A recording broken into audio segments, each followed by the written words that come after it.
Hello friends, welcome back to my channel. അപ്പോൾ രാവിലെ തന്നെ എന്താ പരിപാടി നോക്കില്ലേ? അപ്പോൾ ഇന്ന് പ്രത്യേകിച്ച് പരിപാടിയൊന്നുമില്ല. ഇന്ന് നമ്മൾ അന്ന് കപ്പിൽ നട്ട ഒരു ചെടി എന്തായെന്ന് നോക്കാൻ വന്നതാണ്. 2 ദിവസം വെള്ളം ഒഴിച്ചിട്ടുണ്ടായിരുന്നില്ല. ഇന്നലെ നമ്മളുടെ അമ്പലത്തിൽ ഒരു ഉത്സവം ഉണ്ടായിരുന്നു. അതുകൊണ്ട് ഇന്നലെ ഞാൻ നനച്ചിട്ടുണ്ടായില്ല ചെടികളൊന്നും. അതിൻ്റെ ഇന്നലെ മഴ പെയ്തിട്ടുണ്ടായിരുന്നു, അതുകൊണ്ട് ഞാൻ അതിനെ നോക്കിയിട്ടുണ്ടായില്ല. അപ്പോൾ മഴയൊക്കെ പെയ്ത് കാരണം ആകെ മണ്ണൊക്കെ ആയി നിൽക്കുകയാണ്. അപ്പോൾ ഇത് കണ്ടോ, മണ്ണൊക്കെ ആയി നിൽക്കുകയാണ്. അപ്പോൾ ഇതിന്ന് ഞാൻ തുടയ്ക്കാൻ പോവാണ്. അപ്പോൾ ഞാനൊരു തുണി എടുത്തുകൊണ്ടൊന്ന് തുടയ്ക്കുകയാണ് കേട്ടോ.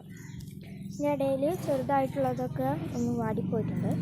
വാടിയെന്ന് വെച്ചാൽ കുറച്ചായിട്ട് ഒന്ന് ഇതായിട്ടുണ്ട്. അപ്പോൾ കപ്പിൽ ഓട്ടയൊന്നും ഇല്ല, പക്ഷെ ഇതിന് വെയിൽ വന്നിട്ടുണ്ട് കേട്ടോ. ഈ കപ്പ് തൊടുമ്പോൾ തന്നെ നല്ല തണുപ്പാണ്, നല്ല രസമാണ് കേട്ടോ. കപ്പിൽ ഹോളില്ലല്ലോ, ചില്ലല്ലേ, ഹോളില്ല, പക്ഷേ കുഴപ്പമില്ല കേട്ടോ. അപ്പം ഞാൻ പിടിക്കില്ല എന്ന് വിചാരിച്ച് വേറൊരു ഇതും കൂടി മാറ്റി വെച്ചിട്ടുണ്ടായിരുന്നു. അപ്പോൾ അത് പിടിച്ചിട്ടുണ്ട് നല്ലോണം. അപ്പോൾ രണ്ടിനും അത് കുഴപ്പമില്ല. അപ്പോൾ ഇത്രേ ഉള്ളൂ. അപ്പോൾ ഇഷ്ടപ്പെട്ടാൽ ലൈക്ക് ചെയ്യാനും സബ്സ്ക്രൈബ് ചെയ്യാനും മറക്കല്ലേ.